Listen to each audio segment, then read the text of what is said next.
Passer des heures ce soir sur ce débat, on pourrait continuer, y compris à avoir des slogans de fin d'intervention toujours aussi brillants, pense-t-il en tout cas de la part de M. Montillo. La réalité, c'est que, et vous l'avez reconnu vous-même, il y a eu un vrai problème dès le départ, c'est ce manque d'écoute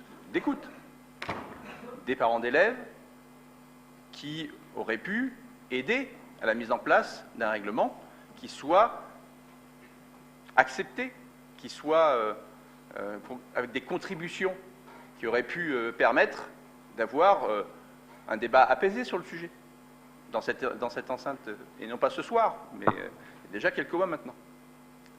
Donc le problème qu'on a aujourd'hui, c'est de savoir si on part du principe que tout ce que l'on défend, les uns et les autres, toute l'année, la démocratie participative, l'écoute justement des personnes qui, et en particulier de nos concitoyens, qui peuvent avoir de très bonnes idées, est quelque chose qu'on décide de mettre sous le tapis. Ou alors, on décide collectivement, ce soir, de se dire que, eh bien, cet avis de ce collectif de parents d'élèves, des parents d'élèves du meilleur général, de leurs représentants, est quelque chose d'important. Si c'est important pour vous, avec les éléments qu'on a pu vous donner ce soir, qui sont un début de réflexion, vous accepterez de revoir non pas dans un an, mais dans un mois, deux peut-être. On a bien compris que le collectif des parents d'élèves était prêt à se mobiliser sur ce sujet très rapidement.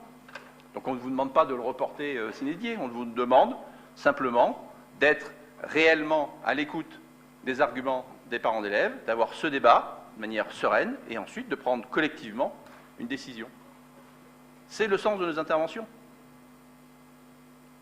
Donc je vous remercie d'écouter nos arguments ce soir, qui sont ceux d'avoir une véritable représentation et une véritable écoute des parents d'élèves, et donc de reporter le vote de ce règlement ce soir à un conseil municipal dans quelques mois, après avoir pris le temps d'écouter ces familles.